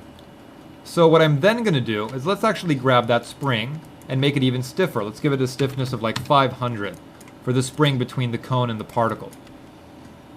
Just so we get a more dramatic tugging on there. Well, now my springs in my scene are fighting each other. The spring between the cone and that particle, and between the particle and the rest of the geometry. Well, then what I'm going to do is I'm going to grab my particle object, and let's lower the goal weights down. The particle's goal weights are a little high, they're at 0.5. Let's just take the goal weights and put it down to like 0.1 for our particle object. And now let's hit play. With the lower goal weight, now we can see that that effect is going to propagate through our soft body a lot faster. And so by doing this, by being able to create springs between geometry and vertices, it allows you to create effects where, for example, a character could pick up a corner of a soft body and lift it by creating springs between the vertices of a character's finger, or between a cone that's parented to the character's finger and vertices that are on a soft body. And so in here we can see that we've gotten quite an interesting result. And also be aware that I could go inside here. Let's grab the particles and maybe make the goal a little bit higher. Let's say 0.25, just so they don't get lifted quite so high. And stiffness is an attribute on your springs that can be keyframed. So for example, if a character was going to pick something up and let it go, I could just go and grab the spring, that single spring that's right there. I could go with stepped keyframes. I'm going to keyframe the stiffness at frame 1. I'm going to let that cone lift that particle, and then let's say around frame, we'll just wait a little while. And then maybe around this frame, it lets go. I'll put the stiffness to 0. And now if we hit play, it drops it. Lets go of that region. And so you'll see that that spring is just going to get really long. And so let's sort of just play blast this in so we can sort of see that play back a little bit faster. So right now I have one spring between one particle and one cone. If we had a character's hand with 5 fingers, you could create 5 cones, and then you could create a spring between the particle that's closest to each finger and the cone parented to each finger, and get that kind of tugging or pulling effect between a character and a soft body object, whether it's cloth or whatever it is that you're trying to represent. So we're only a few frames, we're 10 frames away from when that spring is going to turn off. Its stiffness is going to go from 500 to 0 in about 5 frames. And so we're about to see that happen, and there it goes. So it lets go. The spring is still on, it's just with a stiffness of 0, it's going to have no effect, and automatically that part of the soft body is just going to snap back into its original shape. And so one example you can think of, if you've seen The Matrix, there's a part where he's looking in a mirror and the mirror becomes liquid and he sticks his finger in it and pulls it out. That's something that's actually relatively easy to do using soft bodies. It's just you have to have a very good reflection map for a live action scene for that reflective mirror. But really the reflection map is really the main thing that you need to get, because as far as the soft body effect, it's relatively straightforward. So here you can see it's on and then snaps off. And so another example, let's look at this before we'll look at a mirror type example, is I'm going to open a scene. Just has a straightforward little flag.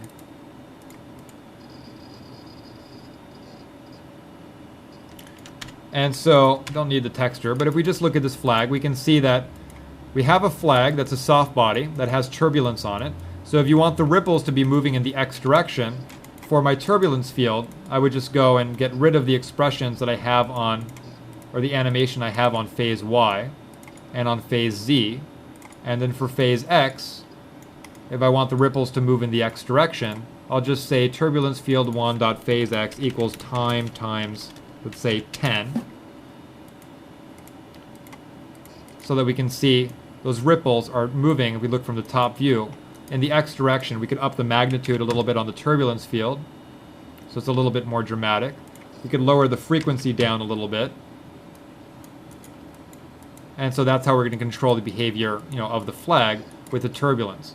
So if I go in, I can lower the magnitude down on the turbulence and so forth. But the thing I want to show as far as creating springs between geometry and soft bodies is I actually have in here a spring between this vertex on this pole and the particle right there at the corner of this flag. And the same thing is going on right here at the bottom. So what this means is I can go in here and grab this, let's say, pole, and if I keyframe it moving, so let's say I set a key, move it back here, and set another key, we now get this. So you can see that the springs between the vertices and the soft body are causing the soft body to get tugged. And so let's go now that we've seen another example of vertex particle springs. I'm going to open up a scene where you can just see something similar to what we did before, just a little bit different, which is this mirror example. And so inside here, let me just go and get the movie up so we can take a look at this file. So in this movie file, what we're going to see is I wanted to create this kind of liquid mirror effect. And for it, there's this bullet object that's flying through the center of the mirror, which then creates the ripples as it exits, as well as a little bit of turbulence inside there. And so for the movie file, clearly we have a soft body, we have springs, as well as a spring between a piece of geometry and the soft body to create that little tugging in the center like we saw in the previous example. And so jumping into the scene file, we're not going to set this up from scratch since it's similar to what we previously did. I just want to show that it's has some of the same issues going on. So there is a cache in the file. And so as I scrub through here, we can see that we're getting these decent ripples with a good amount of detail based on the fact that we have a good number of spans on the surface. And also they have a relatively square shape to them, even though I have a rectangular object, just because I have a different number of spans in U and V. So I have 40 spans in U and 55 spans in V. And then with this surface, as we scrub through it, what we're going to want to do is just take a look at the springs that are inside here. And also, by the way, we'll notice that the turbulence, if I play this, at frame 1 we don't have any. It's nice and clean object, as if it was just this mirror sitting here. And then when we hit play, we'll notice that that turbulence turns on at the same time as that soft body is getting tugged in the center. And also you'll notice if you take a look at the turbulence, that this turbulence is definitely moving down through the soft body. And that's because for my turbulence field that I have down here, I animated the phase in Y. And so just remember that the phase direction determines what direction your ripples are going to move through your soft body. And so now if we want to go and take a look at what's going on with the springs, what I'm going to do is I'm going to disable my cache so I can get my springs to be visible. And let me just go into the outliner, grab my springs, and show selection. And let's go back to frame 1. So now we can see the spring object that's in here. And if I go in and hit play, we can definitely see that if I just zoom in, I've got this little cone object, and this is not something that I'm rendering. I'm only using that so that I can create a spring between its vertex and the particle that's there in the center being tugged. And so I have one little spring object right here, and then my spring object for the entire soft body. And so as I play this, we can see the tugging, and if I select this spring, we'll notice that it has a stiffness of 1,000 right now, so it's very stiff. But if I look in the time slider, I'll notice there's a little red tick at frame 60. So I keyframed the stiffness with a stepped keyframe to go from 1,000 to 0 at frame 60. So it just blew up because I tried to scrub, which you can't do with soft bodies. And so I'm just going to let this play for a few frames so that we can see, once we get to frame 60, what happens. And also notice that I do have that little bullet object that's escaping, which is this piece of geometry right here. But this is just an object that I set some manual keyframes on. So this object isn't actually related to my soft body in any way. And so what I did though is I just used some sort of spline as well as flat keyframes on that object so that once it gets to about a peak point around here, this object slows down as if the tension is increasing. And then once the spring turns off and the soft body snaps back, this little object flies forward very fast. And so we can see in here, we just sort of get a little bit closer. We're at frame 55, so in 5 frames that spring is going to turn off.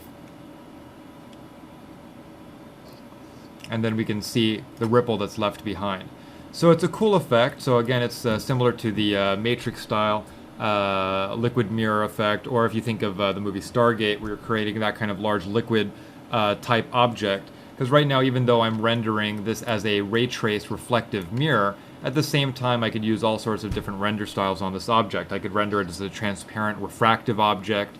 If I take a look at this other movie file, what I've done is I took the same type of effect, but I rendered just the glow effect on it using a sampler info node, using the facing ratio. So we get this kind of space gas effect, but all it is a soft body, where with the facing ratio, we're only getting opacity as the surface moves away from the camera, and then I'm just rendering the glow.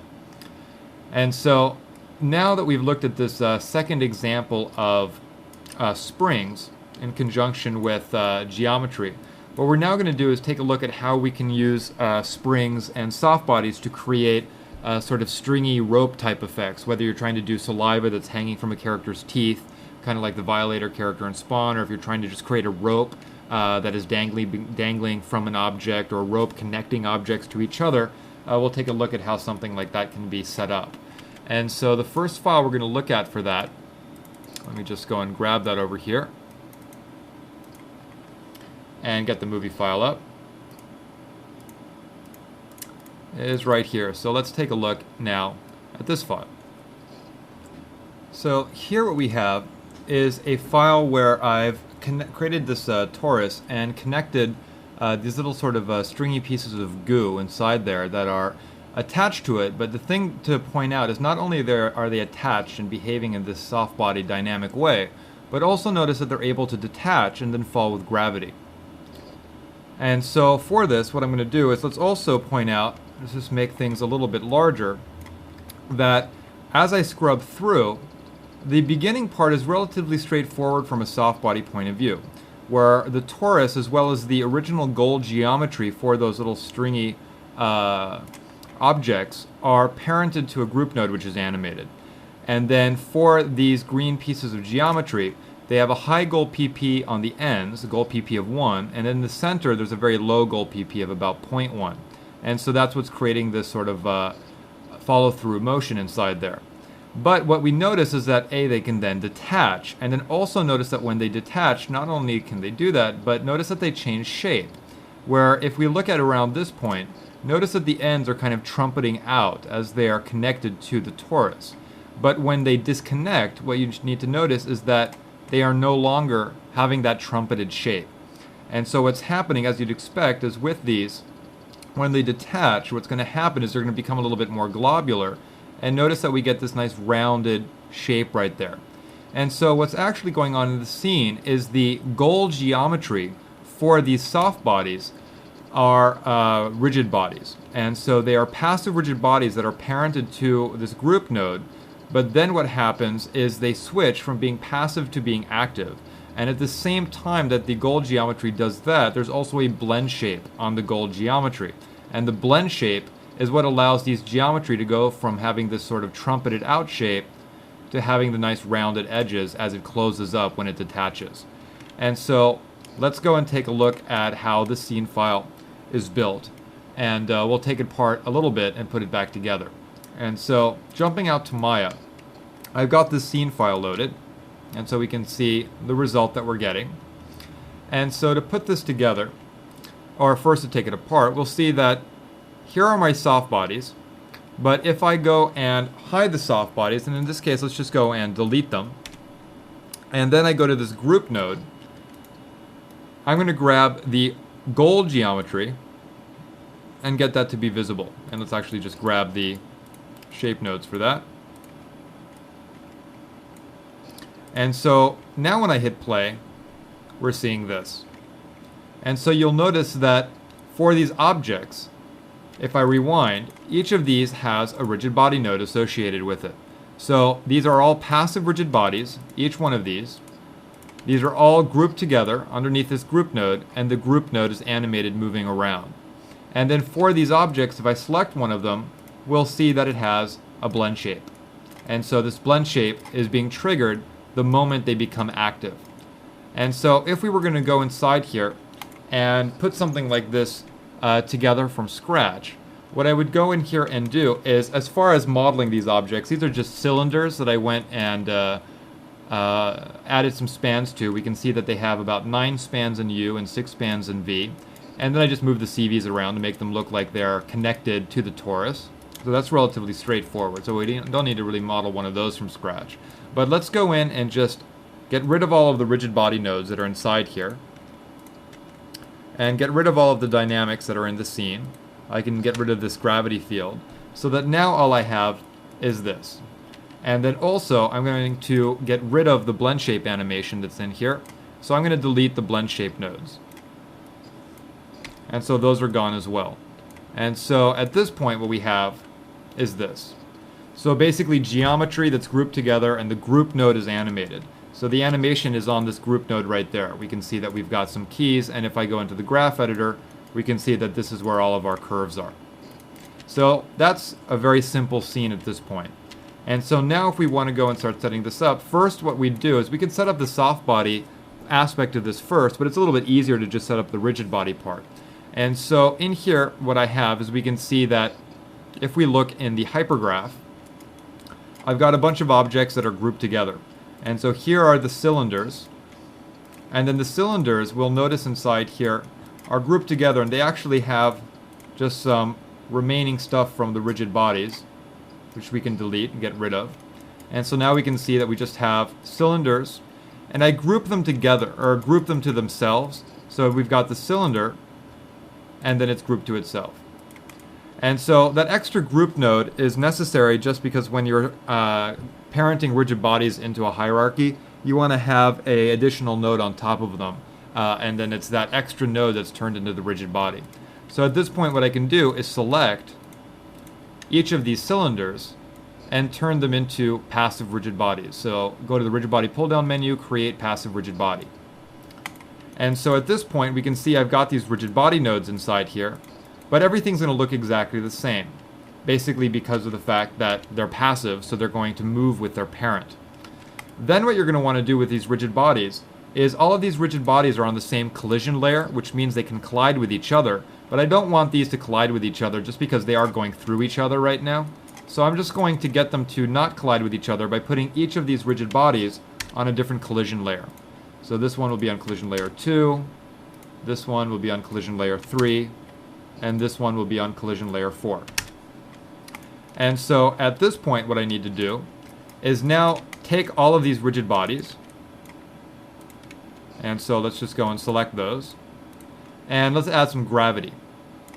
Now that I have gravity connected to them, we're still not going to see the result of the gravity because of the fact that they're passive. But then what I'm going to do is now switch them to active. And so for that I can just select one of my rigid bodies.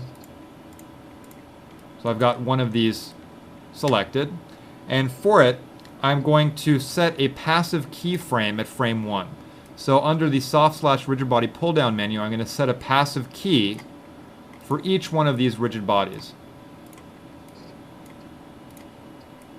so that they're all passive at frame 1. But then I'll grab this first one, maybe go to around frame 50, and set an active key. Then around frame 100, I'll select the next one, set an active key. Frame 140, select the next one, set an active key. Frame 180, maybe a frame 170, the last one, set an active key. If I now hit play, what we're going to see is that our objects are going to become active and they'll fall with gravity. And so this is just, rigid body stuff. But now we need to do the blend shape. And so for the blend shape, since these are just simple cylinders, the blend shape object that I use is a sphere. And so I just made a sphere that had the same number of spans in U and V as the cylinder, and then I do a blend shape. And so I actually have a little layer in here, and we can see the sphere. And so this sphere we can see has 9 spans in U, 6 spans in V, just like my cylinders, 9 and 6. And so that means this object will make for a good blend shape target. So I'm going to select that object, shift select one of these cylinders, and in animation mode, go to create blend shape. Then I'll select the same object, the next cylinder, and then create blend shape. And I'll do this for all of these objects. Create blend shape, and then create blend shape. So now I can hide that blend shape target, but we'll see that each one of these cylinders now have a little blend shape input. And so as I select them, we can see that they are now all able to morph into that target. So now all I need to do is for the first object, I can see that I switched it to a rigid, or from a passive to an active rigid body at frame 50, because I can see the little red tick there. So what I will now do is go and set flat keyframes for the blend shape node. So I'll set a keyframe at frame 1. At frame 50, I'll set a keyframe. And then a few frames later, I'll set a keyframe with a blend shape value of 1 on that blend shape attribute. And so at this point, what we'll see if we hit play is we'll see that it became an active rigid body, and at the same time we can see that blend shape got triggered. And so now let's just move on to the next one.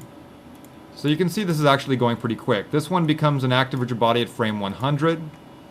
And so let's now go in here and set a keyframe, set another keyframe on that blend shape attribute. We got to send our keyframe at frame 1. So now we've done this one. Go to the next cylinder. It becomes active at frame 140. So blend shape, set a key.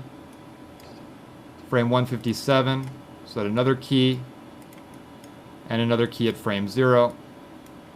And then finally, for the next one, it becomes active at frame 172. So set a key, and then put that to 0, set a key. So now we're pretty much done with our rigid bodies. So they're all going to detach from the object, becoming active, falling with gravity, and then having their blend shape target get triggered. And now you're ready to set up the soft body part. So for the soft body part, all I need to do is select each one of these, and in dynamics mode, turn them into soft bodies, duplicate, make copy soft, hide non-soft object, make non-soft a goal. I'll set the weight to 1 and hit create. Now I've got my soft bodies. Now I'm ready to go and grab the particles and set my goal PP. So I'll go to the top view, and so in here, let's just go in and just do it one at a time. So let's grab this one,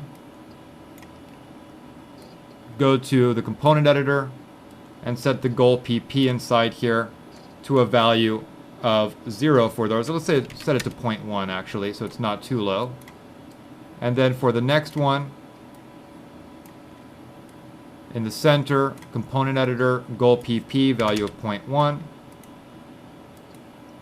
And then for this one, component editor, goal PP of 0.1. And then finally, this one, component editor, goal PP of 0.1. So that if I now go in here and grab all of these, we should be able to see for each of these objects, they have goal PP of 0.1 in the center area. And so as we should expect, if we now hit play, we're going to get this. And so now what we need is our springs. So I'm going to select these soft bodies, create springs, wireframe with a walk length of 2, apply, grab the next one, apply, next one, apply, last one, apply, and now we have our springs. And so now when we hit play, we're going to get this. Our springs need to be stiffer. Let's put the stiffness to a value of 50. And there we have it. I'll add a little bit of damping inside here, just so they lose their energy a little bit quicker. And now let's hide those springs, so we don't need to look at them, and hit play. And there you go. And so we've just recreated from scratch this effect. And so if you ever need to create ropes that are connecting objects that can actually be let go or detached. Or if you need to, for example, if you are creating saliva in a character's mouth where you have saliva connecting the top teeth and the bottom teeth, or just saliva that's hanging off of the top tooth, for example, it's straightforward. You would just sort of create your saliva geometry, connect it between your teeth, maybe have clusters on the target goal geometry, and go from there. So in this file, what we have is kind of like this net trap device where we can see that this sphere is getting caught into this cloth object that's getting lifted by these ropes that are going through this little pulley system. And so to set something like this up, we are using the techniques that we've looked at in the past two projects where we are connecting springs between multiple objects. And so there are springs connecting the ends of the rope to the corners of this cloth. Also inside here, like with the previous example where we had these sort of strands of goo, ropes can be set up in the exact same way. But in this case, I have high goal PP on one end of the rope and low goal PP on the other. And so let's now jump into Maya so we can take a look at the scene file. Out here, if I hit play, we can see, let me just grab that sphere. This sphere is an active rigid body which is falling with gravity. The ground plane in here is then a passive rigid body. As far as soft bodies, all four ropes are soft bodies, and this cloth object is a soft body. And then as far as springs in the scene, I've got springs on the ropes, I've got springs on this cloth object, and then I have springs connecting the ropes to the cloth object. So if I go and get my springs to be visible, so just display, show all, we can see the springs that I'm talking about. And also we can see inside here the spring objects that I have between the rope and the cloth. And another thing to notice is when I select the springs, let's say for one of my ropes, it highlights the springs for all four ropes, which is just a convenient way to set things up because when you create new springs, you can have this new springs belong to a spring node that's already in the scene. So to take this apart, let's go in here and go into the outliner and delete all the spring objects and the soft bodies. So I'm going to delete the springs, delete all my soft bodies, so that now what we're left with is just our original objects and the rigid bodies. And so we can see that things are playing back faster because all the springs and soft bodies are gone, but you'll notice that I still have these ropes. And so some of the animation on the ropes was not done with soft bodies. It's a combination where we're using soft bodies to get the secondary motion in the rope that comes from the spring behavior. But then I'm using animation on my target geometry, my original ropes, to give the overall appearance of them getting lifted through this pulley system. And so the way I did that is just I have cylinders that are moving through a lattice. And so when it appears that these ropes are rising up inside there, if I get my lattices to be visible, we can see that I just created a straight cylinder, applied a lattice to the cylinder, and then moved the lattice points to give the cylinder this kind of bent appearance. So if I select one of these cylinders and I move it, we can see that if I move it up, it's just going to exit the top of the lattice. If I move it down, if it exits the lattice down here, we're going to get this kind of effect, which obviously we wouldn't want. So if I go and hit play again, it's just a matter of going and trying to combine dynamic effects with manually created control and manual animation. Because sometimes you're going to get more control by animating things yourself, pretty close to what you're going for, and then let the dynamics with the soft bodies just give that sort of subtle motion that would be very hard to animate. So at this point, we're pretty much ready to go in and set things up. We can leave the rigid bodies in here. That's just, again, active and passive rigid bodies, which is pretty straightforward. But as far as the soft bodies and springs, first we need to go and select our ropes and turn them into soft bodies. And so in dynamics mode, create soft body, duplicate, make copy soft. But I'm going to put the weight to 1 because I'm going to use goal PP for my ropes like we did in the previous example. So I'm going to select this rope and turn it into a soft body. So apply. Grab the next one, apply, next one, apply, next one, apply. So now we are looking at the soft bodies. Let's hide the lattices. And now if I hit play, we're going to see that at frame 30, those ropes are going to rise, because since the goal PP is at 1, the soft body rope is going to do exactly what the rigid body rope does. So now I need to go and set up my goal PP. And for that, for the particles, what I want is I want to have this nice sort of swingy, springy gravity effect on the rope when it's down beneath the pulley. But once it goes above this area in the scene, I want them to get locked on with a goal PP of 1. So in a way, any of the particles that are below the pulley should have a low goal PP, and any of the particles that are above the pulley up here should have a goal PP of 1. And so another way of looking at that is I want the goal PP to be based on the height of the particle in the scene. And that's something that you can do. You can, for your goal PP, as we've done before, select particles and edit the goal PP in the component editor, but you can also edit your goal PP by writing expressions. So I'm going to write an expression so that the goal PP is based on height. So first I have to figure out what the height is, and if I just count my units to see where that pulley is up here, we can see that it's about 5, 10, 15, so about 27, 28 units. So pretty much any of my particles that are above 26 units, I want to have a goal PP of 1. And so I'm going to select one of my particle objects and go to the expression editor. Or I can go to the attribute editor, go to the per particle array attributes folder, which is towards the bottom, and then we'll see that we have goal PP. And if I right click on goal PP, I can write a runtime expression. For the runtime expression, let's open up Notepad so that it's a little bit easier to read the expression that I'm writing. And in Notepad first, we can see that the name of the node for this particle object is kind of long. Copy of NURB cylinder 4 particle shape.goalpp. And so now the question is, how do we find out the height of a particle and use that in an expression? That's done by creating a new vector attribute, which I'll just call position, which equals an attribute on your particle object, which is called world position, with a capital P for position. And so in here, again, vector space $position. So I'm creating a new attribute or variable, which is called position, which is a vector. And then that equals my particle shape node dot world position, which is the attribute. And there you go. We have now assigned an XYZ vector to this attribute. Then I can write a conditional expression. If position dot y is greater than 26, my goal PP equals 1.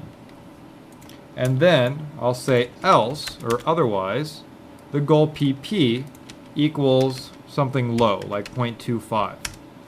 So this is a conditional expression. So if this condition is true, do this. Otherwise, do this.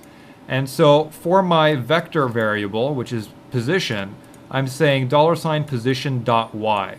So I am now writing an expression that is querying the y position of a particle in world space. So let's highlight all of this, copy it, paste it into the expression editor, and hit create. And now we did it for one particle object, so let's grab the next one, shape node, and then paste it in here as well. Same expression, I just have to name it to be, or change it so that it says cylinder 1 instead of cylinder 4. Create, grab the next one. And so obviously it's quite convenient to just copy and paste your expressions, especially when they're long like this. So let's go in, hit create, and then the last one, paste, and this is cylinder 2. So once I've got this in here, hit create. And now I can see if I select my different particle objects that they all have expressions that are based on height. And so the next thing is, now that I've got the goal PP set, if I hit play, and let's also connect gravity to these particles. So I already have a gravity field in my scene, which is right here, which is connected to my active rigid body. So I'm going to go and select the particles of my springs, or rather particles of my ropes, and connect those one by one to that gravity field. And so now if I hit play, these ropes are going to sort of lag a little bit or fall with gravity. But then once we hit frame 30, you'll notice that they rise up into the pulley. But notice that when they enter the pulley, now at this point it's just happening because we need springs inside there, that they get locked on into that area. They're no longer having any kind of gravity effect. So the height thing is definitely working. It's just now we need to select our ropes and add springs to them to keep them together. So dynamics, create springs, and in this case, wireframe with a walk length of 2. So wireframe, walk length of 2, and for the stiffness, I'll put it to about 200. Hit apply. And now for the next rope, what I'm going to do is I'm going to select the particles of the next object, but then I'm going to control click on the spring node that I've already created for the other rope. And in the spring options, I'm going to turn on the checkbox that says add to existing spring and hit apply. So we'll see now that 2 of my ropes have springs on them, but in the outliner it's only 1 spring node. This is convenient because now I only have 1 stiffness attribute that I need to edit if I want to change the behavior of all of my ropes. So now let's grab the next particle object, spring node, apply, next particle object, spring node, apply. So now we can see I've got 4 ropes with springs, but 1 spring node. And so now if we hit play, we're going to see how they're kind of falling with gravity or having this kind of lag, but then at frame 30, they'll get pulled right up into the scene, up into that pulley. So now what we need to do is turn our sheet into a soft body. So we'll select that. It's a NURBS piece of geometry that has 30 spans in U and 30 spans in V. And with that selected, I'm going to say create soft body, reset, duplicate, make copy soft, make non-soft to goal, and I'll put the goal weight to like 0.1, just so that this sheet tries to stay straight, and then when it gets lifted by the ropes, it's just going to have this kind of downward pull on it, just a very small amount with a weight of 0.1. Hit create. I can see I now have my particles for my soft body there. We need to connect those to gravity, so dynamic relationships, we'll use the same gravity field for that one.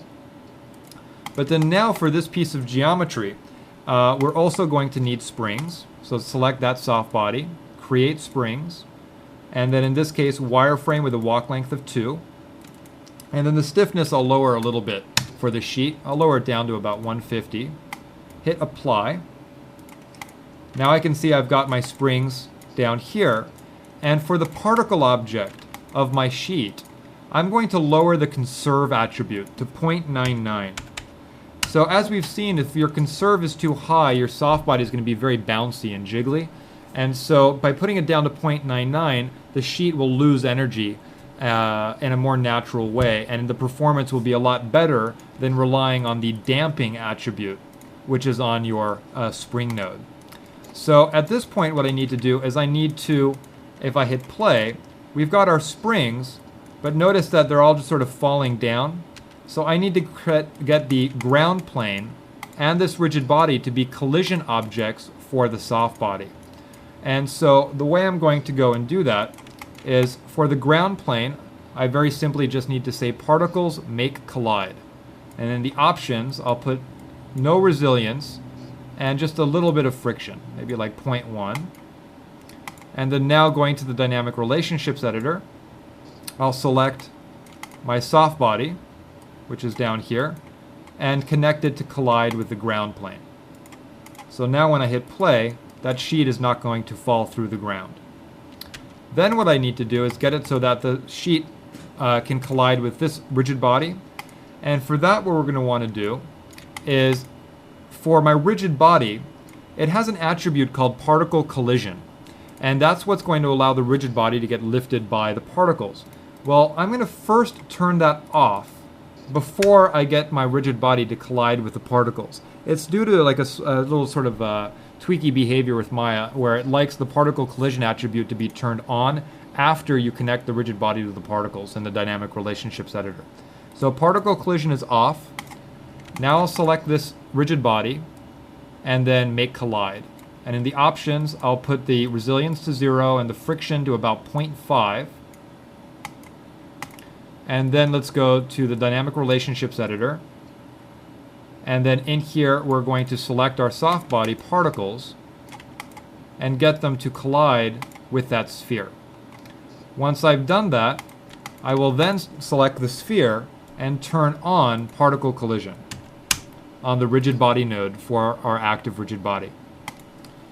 So we're getting close now, but the thing is that if I hit play, we'll have the behavior that we want as far as our soft bodies and rigid body, but the thing is that when the rope starts to get pulled up into the pulley, we have not connected our rope to our cloth object yet. So we need to make some springs. So for those, I'm going to hide the springs that are already in the scene just because they're distracting to look at. So display, hide selection. And now I'm going to select some particles in component mode. And so I'm going to grab the particles that are in this corner of the soft body. And I'm also going to select the particles that are at the tip or the end of my rope. So I've got some particles selected on my cylinder. I've got some particles selected in the corner here. And so with that all selected, let me just go in here. And let me reselect stuff just to make sure I have the right thing selected. And now we're going to create some springs. So create springs. And in this case, we definitely do not want to use wireframe. We want to use creation method all. Because wireframe only works on a single soft body, and right now I'm going to create springs between two particle objects, or between two soft bodies. So creation method all, and also I'm going to turn on an attribute called set exclusive. If I choose creation method all, it's going to try and connect all of the selected particles to each other, but if I put it to set exclusive, it'll only connect particles to each other that belong to different shape nodes. And so at this point, I've got the correct particles selected. I'm going to put the stiffness down to about 50 and hit apply. And we can see a bunch of springs pop up. And then now we'll go to the next corner, grab the particles that we're interested in, and then I will go into the outliner, control click on that spring node that I want. So again, I'm connecting all this, selecting my particles, control clicking on the spring node, and then add to existing spring I have just turned on, apply. Go out here to the next corner, select all of these particles, control click, add, and then finally the fourth corner. So going in here, select all of these particles, control click that spring node, apply. So we can see I now have springs, or bunches of springs, in all four corners of my cloth object, connecting the rope to the cloth. And so if we now hit play, we're pretty much going to be where we want to be. And also remember on your active rigid body that the mass is very important. I have the mass at 200 right now for that rigid body, so that it has some weight when it gets lifted by the cloth. And so let's go and hit play, and we're going to see our ropes are behaving with gravity. There's a little bit of a ripple in there. We're almost at frame 30. We're going to see the four corners start to get tugged as the rope rises through the pulley system. And so now we can see things are working. Let me just increase the display res of the soft body a little bit and hit play. And then let's just go and wait a couple seconds. Let's move back with the camera. And then we can go and see that that soft body is definitely now lifting. If I select that rigid body, we can see that that's rising inside there. And so there you go. So now everything is working. Now be aware, however, when you're doing something like this, that when you're dealing with soft bodies, it's possible to have your geometry go through the soft body like we're seeing there, because soft body collisions are not actually based on the geometry, but based on where the particles are. And so what I've done in here is for my sphere, I actually have another sphere inside there. And so I have a large sphere and a small sphere. And so the large sphere on the outside is what I'll use as my collision object. But then I can go and hide that one. So display hide selection. But then still have my smaller sphere that's inside there. And so let me go and actually hide the shape node for the large sphere. So display, hide selection. My smaller sphere that's inside there is still visible, which is parented to my active rigid body. And so this is just going to help with the overall effect. And so now if I hit play, by doing that kind of technique, things are pretty much going to look the same. It's just we're going to minimize that kind of geometry going through geometry result. So that's pretty much everything. At this point, what's left to do is to tweak your spring stiffness, the damping, the conserve on your particles, your oversampling, all of those attributes, the mass of the rigid body, all those things will need to be tweaked to sort of get things to the final look. And so at this point, we can see we're no longer getting any kind of collision between our soft body and the rigid body that's inside there. And along these lines, you can imagine if I wanted to create different types of results, maybe if I wanted one of these ropes to break, you would just animate the stiffness on the springs. But that would be a case where you'd want to have more than one spring object. That would be the case where you'd want maybe each one of these ropes to have its own spring object connecting it to the cloth so that one of them could be keyframed as far as its stiffness to turn off, for example. So if a character needed to be picking up a sack of objects, for example, you might have the character pick it up one corner at a time, and so you'd have to animate the stiffness on your springs. In here also, if I went and deleted the ground plane completely, which is a collision object, we're going to see that the cloth object is going to fall with gravity, the rigid body is falling with gravity, it's going to hit the cloth object, cause a collision, but now the ropes are getting lifted into the pulley, at which point it's pulling on the cloth object, which is now going to pull on that rigid body that's inside there. And this whole system is going to behave correctly even without our ground collision object. Then once it gets to the top, we're going to see that rigid body inside there kind of bounce up a little bit. But if we wanted to reduce that, we could just go and make the mass on that rigid body that's inside there a little bit heavier. So that's pretty much what I wanted to show you with this example. So it's using some fairly intuitive concepts, but you can see the application is quite nice. And the performance is pretty good that we're getting inside here. So there you go.